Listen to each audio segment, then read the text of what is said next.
everybody, and thank you very much for joining us this morning with Coffee with Colm for another fantastic interview. My name is Princess Shelley and I am Colm's producer of today's show. I will be monitoring the comments that come into the chat box and also fielding the questions when you get an opportunity a little bit later on during today's interview.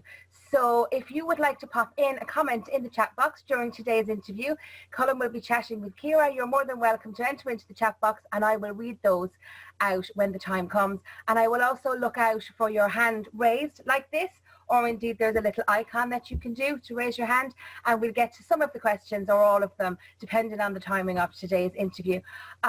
So we have all your mics muted, and this is just to protect the security in the room, just to prevent anything being shared that we don't need, and also to protect the integrity of the recording that will be replayed and available to everybody later on this evening. I'll now pass you over to himself, in charge of guest services and guest comfort, and that is Eamonn Smith. Over to you, Eamonn. Thanks very much, Shelley. Good morning, everybody. So, yeah, as Shelley said, Eamonn Smith's my name, and I'm here at your service just to make sure that you feel comfortable and that you feel that everything in the cafe is in alignment with the spirit. If you have any issues around that, you can message me privately if you feel it's anything a bit off or just not in spirit of what we're doing here. Message me. Also, if you have any links or URLs, so not comments for Ciara, if you have any links or URLs you'd like to share, send them to me privately so I can kind of screen through them.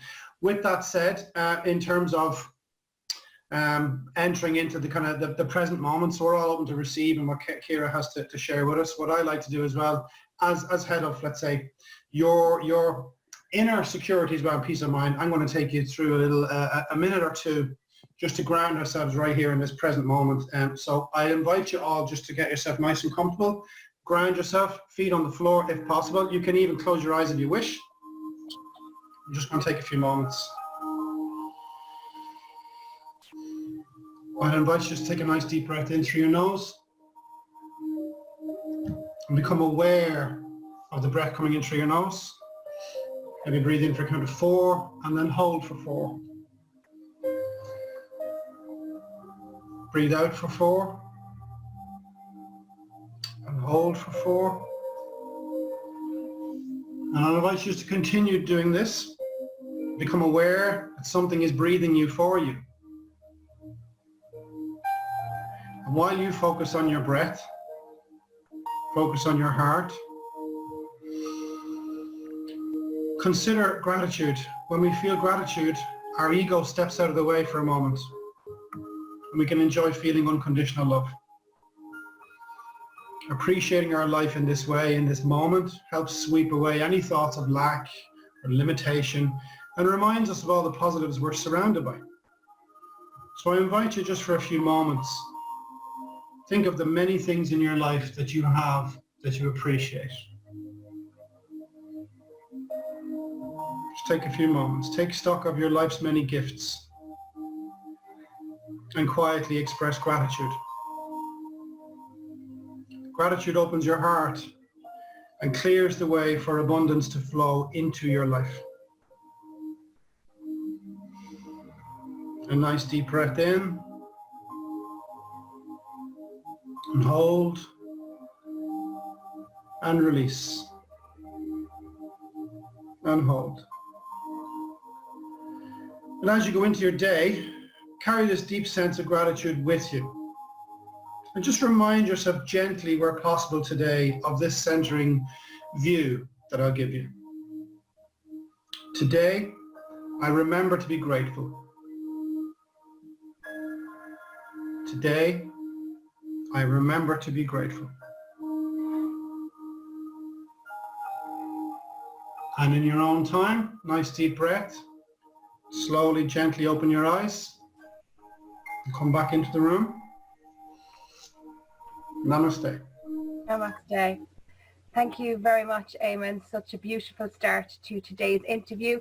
We're also joined by Editor-in-Chief Ciara O'Brien, who is also in the room. And now we're going to go live to begin today's interview with Master himself, Colm O'Brien. Good morning, Colm. And a very good morning, one and all, and welcome on this beautiful Tuesday morning in April in Lockdown Heaven. I think it's week 5 of Lockdown Heaven. So happy this morning to have my very special guest, Ciara McCullough, join us today. Ciara, you're very welcome. Say hello and show us your mug. Oh, yeah. Thank you so much for having me. How are you? Wonderful, wonderful. I'm so looking forward to chatting with you, Ciara. Just give me a moment and I will I'll let our viewers know a little bit about the intriguing woman that Ciara McCullough is. So, Ciara McCullough, you obviously know that's her name. Her business name, Tilted Tripod Weddings / InsideOut podcast. What does your business do, Ciara? It does wedding and elopement photography, but currently studying to become a life/mental health and well-being coach, and will be implementing mindfulness into my practice too. Love that on the back of what Eamonn has just done for us. The aim with that is to empower people to adopt a growth mindset and discover the power within. How long established? Photography, 3 years full-time. How many employees? Just me. Then she goes on to say that she's a self-confessed mindset self-improvement junkie. She says, I love time learning new skills, developing my mindset, and I have a passion for using my voice and my story to help others discover that they too have potential to do whatever it is they want to do. And here it gets serious. After 3 attempts to take my own life, I discovered the power of choice and perspective and learning to flip the script and challenge the narrative that best supports me. She goes on to say, I am not my thoughts. I am what I do. Happiness is an inside job and it's the foundation of all we do in life. More important that we're searching for joy instead of happiness. It's been much more worthwhile in Ciara's case. And being content and peaceful is much more important than happiness in my books, says Ciara. And then something nobody knows about you. This just blows me away, right? She says, hear this, 6 months before I started my 1,000 kilometre run, it's not a typo, my 1,000 kilometre run, the furthest I had ran was 28 kilometres. 2 weeks before I left, I had only done my best times, half marathon, and I've yet to do a full marathon, which is mad. She's run 1,000 kilometres, she ran the Wild Atlantic Way, and she's yet to run a marathon. Crazy stuff. Ciara McCullough, great pleasure having you on the show. Please, in your own words, take us through those early years, if you wouldn't mind, up until the start of Tilted Tripod. Thanks. Thanks for having me. So looking back, I think I always grew up with anxiety and this dialogue that went on in my head that for some reason told me I wasn't good enough. I don't know where I got it from. I don't know how it kind of manifested, but definitely it was something that I think that I thought everybody else struggled with. So I just put it down to just, this is what everybody goes through. You know, probably everybody feels this way. Until it slowly started to manifest, to become stronger and louder. In my school days, I was always constantly feeling I'm not smart enough, I'm not fast enough. When I was playing sports, I wasn't good enough, I wasn't quick enough, I didn't do that right. I was very hard on myself all the time. And that kind of manifested into, I suppose, my relationships and my friendships kind of throughout life, because I suppose I recently read a quote and it's, we don't see the world as it is, we see the world as we are. So for me, learning that now, it makes so much sense because, back then, my inner dialogue, I always believed what it said. I believed that I wasn't good enough. I believed that I was totally worthless. I believed I would never amount to anything.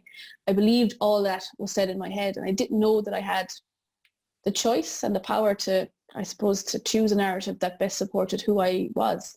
At the age of 19, I just couldn't handle the pain anymore, the thoughts, the spiraling thoughts in my head, and I had the first attempt to take my own life. At the time, I didn't really believe in the power of speaking. I didn't believe in the power of being vulnerable. I didn't believe that, talking out your feelings and feeling your feelings would really help. And I didn't try. That's me being very honest. When I went to see counsellors and therapists, I didn't believe in it, so I didn't give to it, if that makes sense. So that led then to another attempt in my life. And at the age of 22, I had the third attempt in my life. So I had been to many counsellors. I had tried many things, but I was always doing it for other people. And I think the eureka moment happened for me. Funnily enough, after my last suicide attempt, I woke up in hospital and still to this day, it's something that's always going to be ingrained in me. It'll remind me to always push to kind of flip the script, is because like I woke up and I gently opened my eyes and I saw my mom beside me, and she was just in hysterics crying, just sitting there. I was, was asleep, and it broke my heart. And in that moment, it was like this light bulb moment that went off, that I opened my eyes and I said, what are you doing? You're not only hurting the people that you love, but like you're doing this to yourself time and time again. So I realized then that I had two choices, and the choices that I had were I could continue to keep going down the road that I was going, not talking, not being vulnerable, not opening up, not trying to get help from the people who wanted to help me, or I could actually choose to talk and to be vulnerable. And I chose to be vulnerable, and choosing to be vulnerable saved my life. And, if for the rest of my life I can tell my story to help others to choose to ask for help and to open up, then that's exactly what I'll do. So that kind of led me on a journey of, going ahead, can I do a question? Yeah, I would like to come in at this moment. I'm feeling emotional. But I want to honour you and thank you for coming on and sharing your story, because that vulnerability is what will help other people. No idea who'll see this, who need to see it, whether it's live in the show perhaps, or it'll go out in video later today, and somebody will see it and somebody will hear your story, Ciara, and recognise it. So I honour that. Thank you. Thank you for being here in every sense, if I can say that. And lovely to have you on the show. So look, back to you. Just needed to take that moment then. Thank you. Cheers. So I think, the turning point was making that choice to be vulnerable. And in making that choice, I not only chose to show up and, work on myself and my thoughts and my inner critic for the people in my life who I loved and who loved me back and were trying to help me, but I also did it for myself. And I think that was the real turning point, because I wanted to do it. I wanted to be better. I wanted to get better. I wanted to live a life that wasn't full of misery or, negativity. I wanted to be better. So I tried, and straight away I went into, a counsellor. And it's funny because I actually went into a counsellor and my mom had come with me, and straight away the counsellor shook my mom's hand and was like, hey Bernie, I haven't seen you in ages. And I went, this is wonderful. So I was like, oh man. But you know what, I think what the best part of that was, there was actually one particular day that I just didn't show up for myself and I didn't go to counselling. And I actually remember my counsellor wrote me a message. She sent me a letter in the post, and she said, your mom called to see how you were doing and to see how you were going. And I didn't tell her that you didn't show up. I just want you to know that like this whole conversation that we have, it's between me and you. It's all confidential. You're doing a great job. So if you decide to come back, I'm here and I'm ready. And that to me was absolutely amazing, because it built that trust. And it's not to say that I didn't trust her, but it actually helped me, I suppose, keep the momentum to going back to her. And it's funny because I struggled all of my teens. I struggled, until I was 22, 23. And it took me 6 counselling sessions, 6 hours to actually develop a better mindset, and to realise that I had the power over my thoughts. I said the quote, I'm not my thoughts, and what I do. So I'm really starting to live by that now. And yeah, I decided to set up a business. I love photography. Photography has always been a passion of mine. My dad died when I was pretty young, and kind of learning about him was through photographs and through a lot of stuff. You can probably see I have one of his old watches on my wall. So, to have photographs to learn about a person, to me, that was, for me, the basis of all my business. So I set up Tilted Tripod Weddings a few years ago, and I've just jumped wholeheartedly into it since. I just love preserving memories for people. I love capturing the moment, and for people to look back in generations to come and say, this was our wedding day, and look at all these moments. So that's where we are now. Wow, It's some roller coaster already for a Tuesday. Listening to you talking about the counsellor and Bernie, I haven't seen you in ages. I had to laugh. But the impact that had on you, which was all of a sudden, I'm not quite sure if this is a safe environment, I'm using my words here. And then for that counsellor to reach out by letter and say, by the way, it's all cool, right? And then you got back involved, and then you went through 6 hours. I read that it took you 6 hours, if you like, to sort through your teen years. Now here's the challenge. You went through all your teen years, and if you like, it took 6 hours of focused work to reframe it in some shape or form. That said, you could never do those 6 hours until you were ready to do those 6 hours. So it's not like, flip-flop them. But I wanted to just comment, if I may, that we've no idea what impact our words are going to have on anybody, right? And so that counsellor reaching out in the way she did, she mightn't have ever reached out. And if she hadn't reached out, maybe we wouldn't be having this conversation, because your life would have gone off in a different direction. Mm-hmm. So, let's all be aware the words we use in any given moment can be a turning point. Love the fact that you're hankering, if you like, after the memories of your dad because of the photographs brought you on to tilt a tripod. That's just magical. So now that we're here, will you take us through that journey and up until COVID, please? Thanks. Yes. So I just, like I said, I jumped wholeheartedly into my business, and I was always less about the business side of things and more about the people side of things. So for me, my business, yes, I photograph people, but it's always been about people. And I think, wedding days especially can be a crazy time for people. And the wedding day itself, the couple actually really doesn't probably fully get to enjoy the wedding. Everybody else at the wedding does. So I really take it as part of my job to help ground my couples and to appreciate their day and to take time for themselves and stuff. So, if I can give them great photographs and also make them aware of spending time together and, really, being present and enjoying their day, then that's what I try to do as well. So, then we came up to COVID. The business I worked so hard on, I suppose I've been full-time for 3 years, but there's been, a background of another 3 years previous to that. So I've been building, and COVID just came and silently took it all away for a while. So it's been a mad journey, but I think during these times I feel more for my couples than I do for my own business, because, I think back to my own wedding, and if we were planning a wedding and had to cancel it, I do have one couple who may have to reschedule for the second time. So it's this roller coaster that nobody knows a date, nobody knows what to do. I spent the last few weeks just being there for my couples and just really trying to, I suppose, help them and guide them. So it's been a crazy time for sure. You're the only photographer that I know specialises in wedding and elopement photography. That was a really cool choice of words. Tell me more about the elopement marketplace.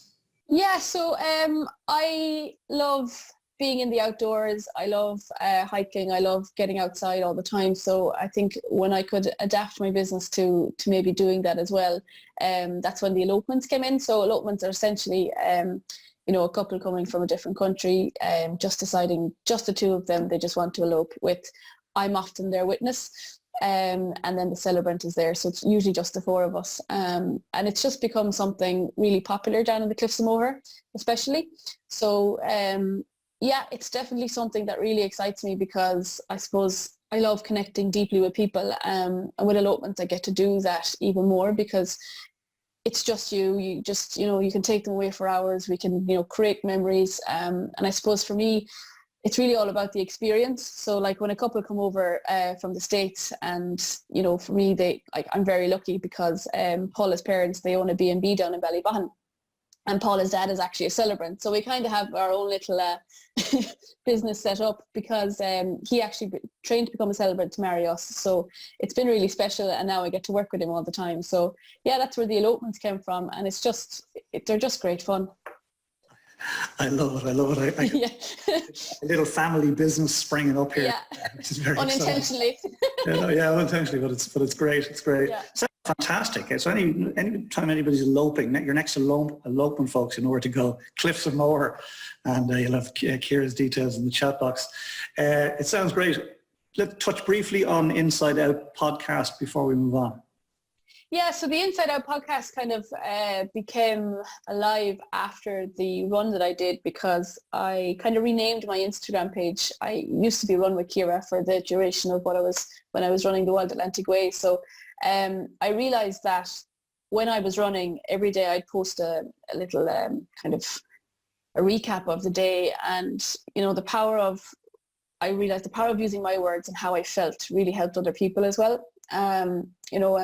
There were some days I really battled really hard with the weather and with my mind, and I think being open and being honest about that really helped other people. So I kind of wanted to keep that going. So I renamed the page the Inside Out podcast, because I've set up a podcast, and it's basically I wanted to share my own story on the podcast to help others, but also share the story of others, because I just think, there's so many extraordinary stories that we can all hear from, like similar to what you're doing here. I just think, the power of voice and the power of sharing our own stories will help other people. So the Inside Out name came from, I suppose, like I said earlier, happiness is an inside job, and it's the foundation of everything we do. So the Inside Out podcast came from that. So the basis and the ethos of it is to show kind of the power of, I suppose, working on yourself first and becoming content and happy, and how that then kind of pours out into every other aspect of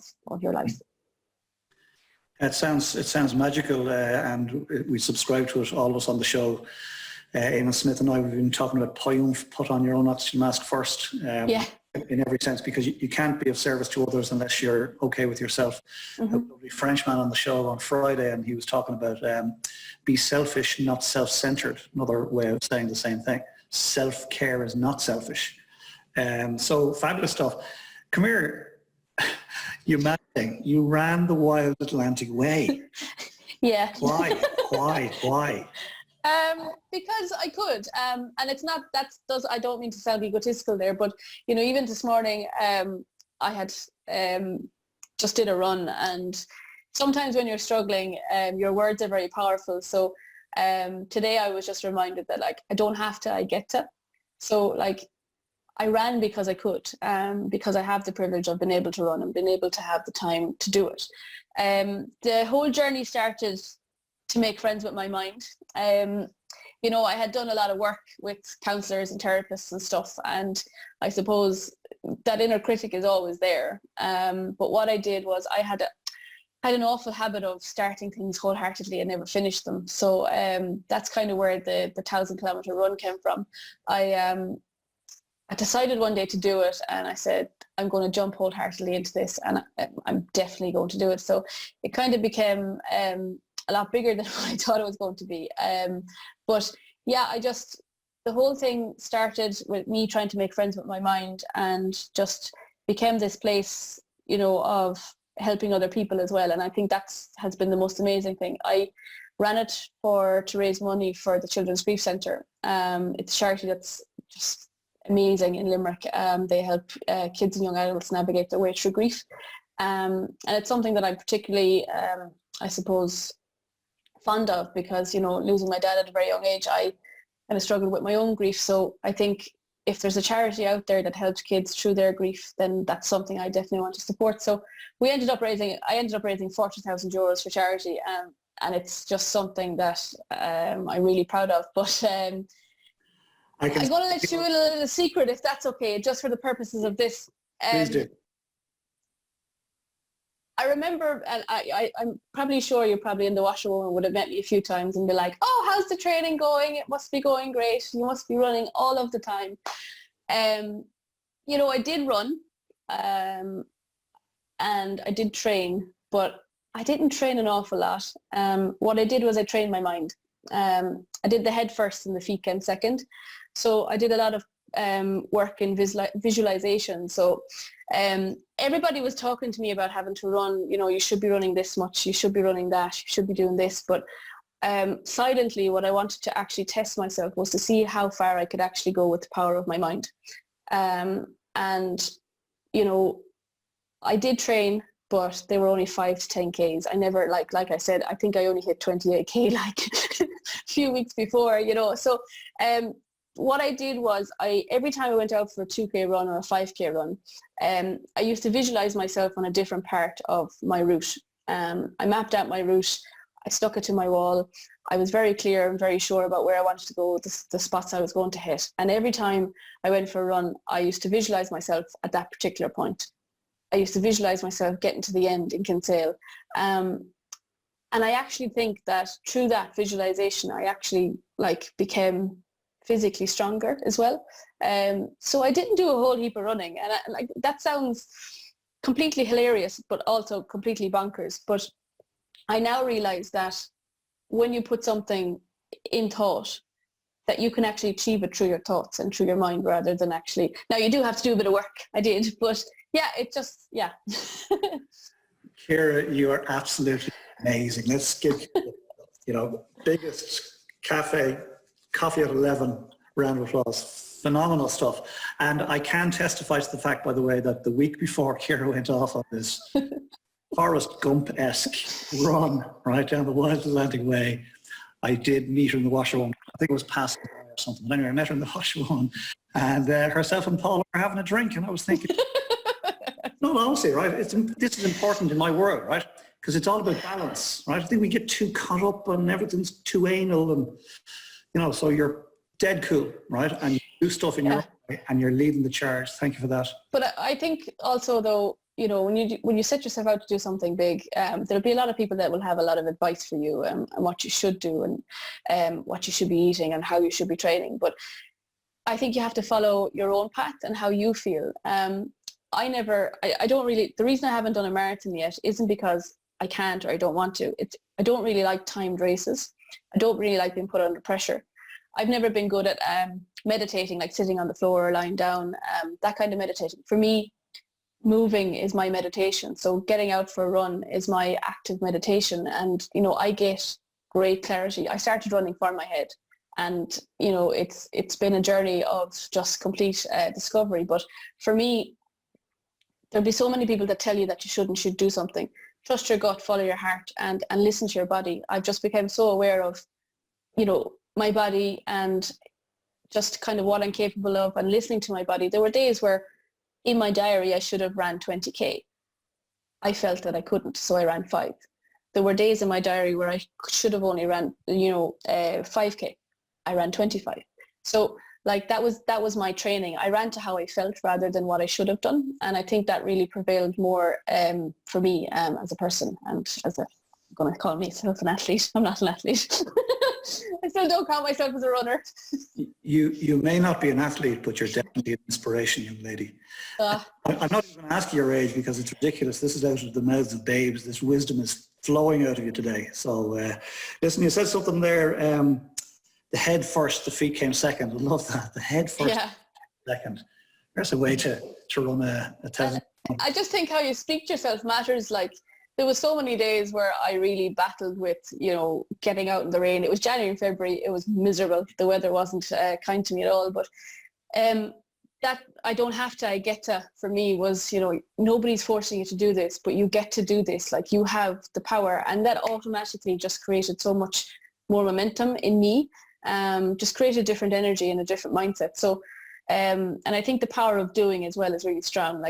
You can ask Paula when you meet her in the washer the next time. There were so many days where I sat in the car crying because I came in from maybe running 10K out of my 30K and it was so cold, so windy.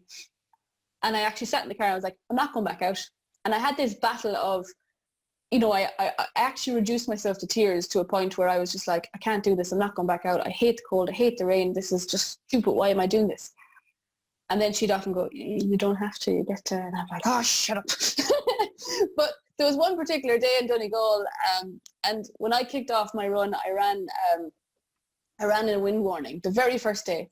And I ran an extra 5 kilometers, so I ran 38K that day against 35 kilometer winds and rain. And for me to start off that 1,000 kilometer journeys in such horrific way was the basis of everything, because if I had gotten through that day, I could get through the rest of the days. And I just took it day by day. And I think that's similar to life. You just take things, moment by moment. If you look too far ahead, you'll be filled with fear, and you might just get spurred into inaction. But if you just can take it like day by day and live in the present moment, I think you'll be it's much more beneficial. Amazing, absolutely amazing. Come here, I don't know what to say. I'm just speechless, right? You've got this incredible approach to what you do and how you go about it. I think for me, the phrase today is, I don't have to, I get to. I see Daphne Green has joined us in the cafe today. Daphne, you're very welcome. And Daphne Green, as it happens, is going to be our guest tomorrow, so looking forward to that immensely.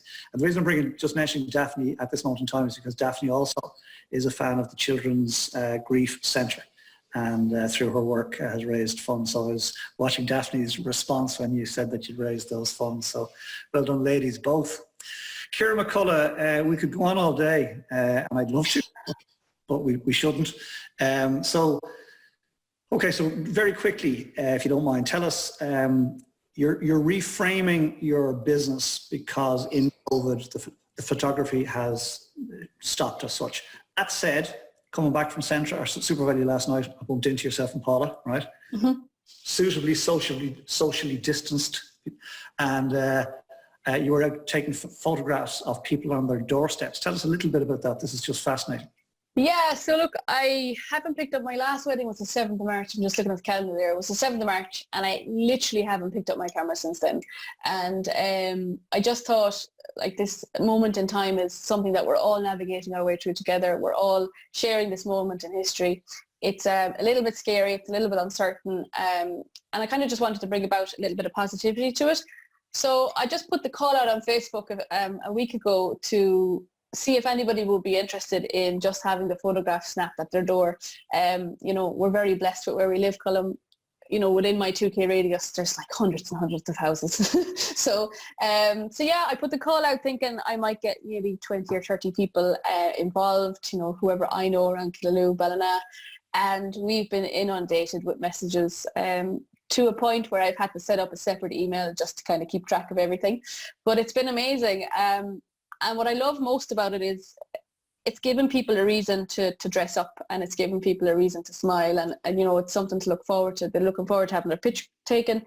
They're also looking forward to getting that picture as well. And it's just a nice way to document this part of social history together. So yeah, it's been amazing to get to know people and have a socially distanced chat with everybody from across the other side of the road. But yeah, it's been amazing. Good fun. It's a wonderful, wonderful idea, and I saw some of the images online. And by the way, Ciara lives 200 meters that way, right? We're not allowed to get together these days in the washroom. No. Yes. But anyway, the images are amazing, and it reminds me of a book that came out years ago in Dublin, Day in the Life, or maybe when I was in Dublin it was called A Day in the Life, and it was this whole, basically a coffee table book, and maybe that's what will come out of this, a coffee table tome of all these just beautiful images of people being in the moment in COVID-19. Ciara, tell us please, what do you think life is going to be post-COVID, because you're beginning to retrain yourself with some life coaching skills? So for me, I am currently training to become a mental health and well-being coach. It's something that I've always been interested in, and I know there's a lot of upset around COVID-19, and there's a lot of loss, but equally I think it's been a really good time for me personally, because I've had the time to do the things that I wanted to do for a very long time. We don't often get the gift of time, and I think what we've been given at the moment, when we can make use of it, is really important. Now, there is that saying where, this is a pandemic, so whatever way you'd like to get through it, do it. So there's that kind of maybe stress or pressure to be productive. You don't have to be, whatever way you want to get through it. The way I cope with stress is to be busy and to be productive. So I took myself back to college to become a mental health and well-being coach, and I'm also studying mindfulness at the same time. So it's definitely something I want to branch into. But life after COVID, I think for everybody, from talking to people over the last few days, and just kind of listening to their stories, everybody's learning a lot of lessons. You know, I've seen a lot of people who have businesses around, and I've asked them how they're getting on now that they're closed, you know, and a lot of the responses I get is, you know, I have a lot less stress. And I think, yes, this is a stressful time, but what we're learning with this slowdown is that it doesn't have to be this busy. Life doesn't have to be this, you know, stressful. And I think this simpler way of life that we're learning to live at the moment, or we're being forced to live, is actually something that we can all learn from.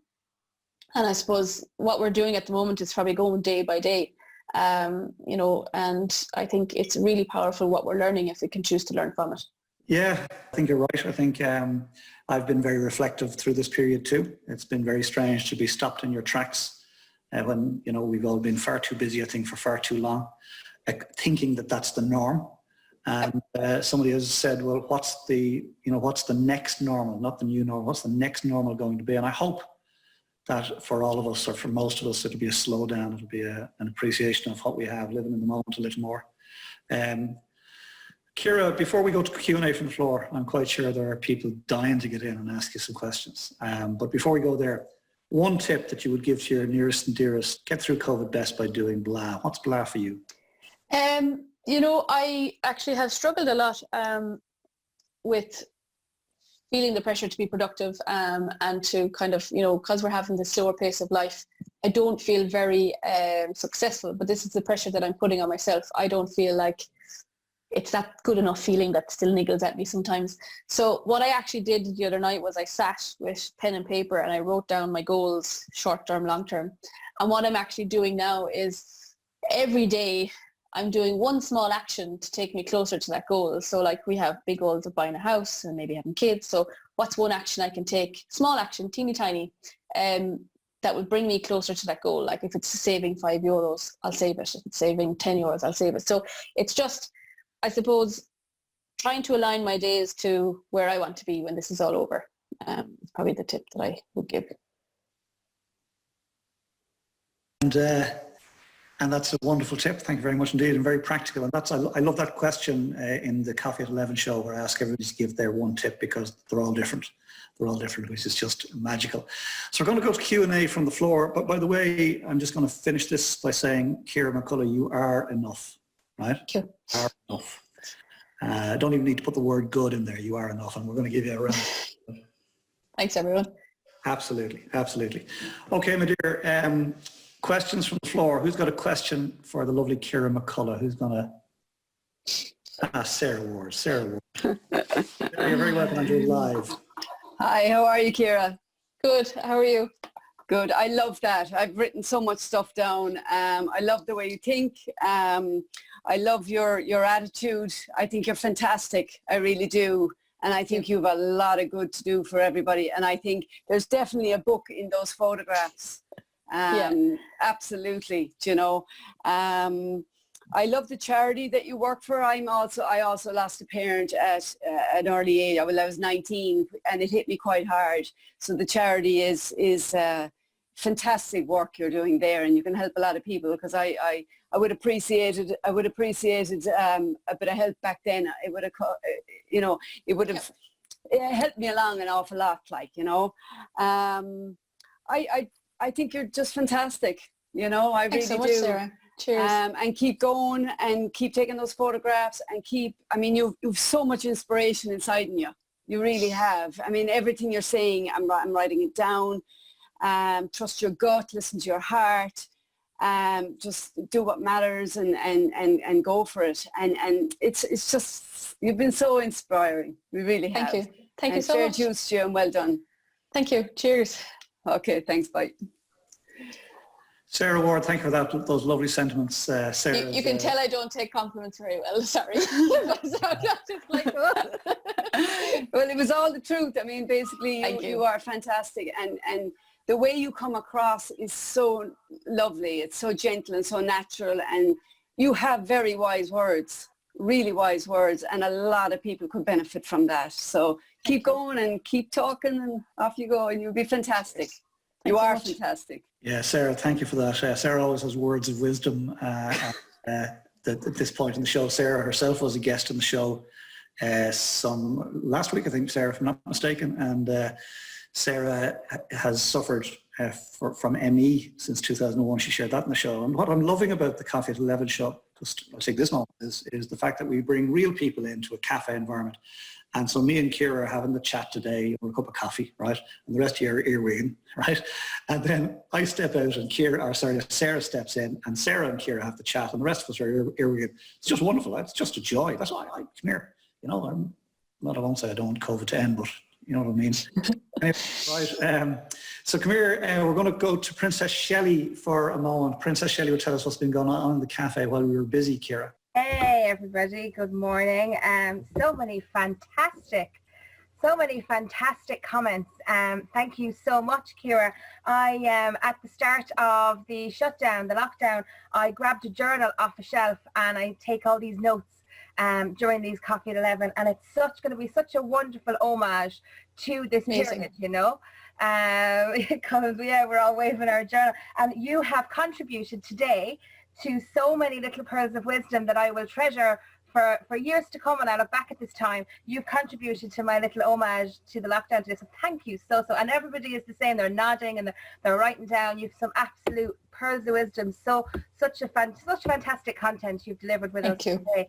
So I'm going to go to the comments. I have here, we've got to the stage now where we're actually receiving comments before the show, when people have they're joining us every day. Edwina joins us in the cafe, and she said that unfortunately she had meetings today. She's got, best of luck with today's interview, she's got back-to-back meetings this morning, so she's unable to join, but she's thinking of us. So she might join us in the replay. Any of regular visitors to the cafe might have seen Edwina join us. She couldn't be with us today. Tim, also regular to the cafe, said morning to everybody. Eamonn then said, self-improvement junkie. You mentioned that at the start of your interview, Ciara, and he liked that. So cheers. That would be very much in the vein with Eamonn. He appreciated that. He also went on to say, Ciara, thank you for your vulnerability. Your story really resonates with me on many levels. You journeyed to the darkest corner and you found your light there. You found your power there, and the world is going to be a better place because of the heroic journey you're on. So, and I have to, heroic is just the word there. It's just, that's what, thank you so much for that comment. Thank you. Cheers. Amen. Thank you.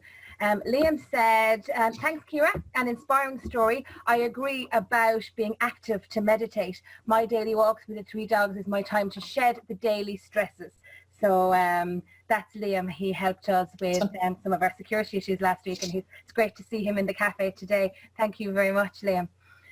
John said, thank you, Ciara. A moving and enthralling story. Please forgive me. I need to take a call. Thanks, Colm. So he's had to head off. And I always think it's true testament when somebody is on a schedule and he was obviously maybe getting onto a call and he still wanted to join for the rich content. So he thanked you for that, and he's had to go. Cheers. I have Katrina, who is on here as well. She's our editor-in-chief. She's actually listening while she's at work. She came to me and said, you might have some feedback for her here, actually, Ciara. She said, listening to you talking about your running training, Katrina totally gets it. The biggest battle is with your brain telling you that you want to stop. She hasn't exceeded 15K yet, and her first half marathon was meant to be Easter Saturday. So obviously that kind of got shelved. Have you any quick nugget of advice there for Katrina regarding that, Ciara? To get past 15K, would it be? To just keep going. I suppose the days where we feel like we don't want to go and we don't want to do it are the days that will gain so much from it. So like, if there's ever days that I really don't want to run, or if there's ever days that I just don't feel like it, that's the day that I will learn so much from it. And I get so much more mental resilience from it, because if you can do the thing that you don't want to do, then you're going to automatically become stronger when you do it, mentally, emotionally, physically. So I suppose in terms of getting past 15K, it would just, like, again, I'm not a runner, so I can't give advice like that. But I suppose for me, it would be to, if you can get to 15K, you can definitely get to 16K. So it's to slowly build it up, and I suppose that 1% better every time. So if you know you can get to 15K, try 15.5K, and then try 16K, and slowly build it up. Then don't be putting pressure on yourself. Just try and enjoy it as much as you can. That would be my kind of words of wisdom. But yeah. I love that you've done 1,000 kilometres and you're not a runner. I mean, there's not many people could claim that, you know. You've done 1,000, but you're still not one. I love it. Thanks for that, Ciara. Eamonn said, so many fantastic nuggets I take from today. Here's a few.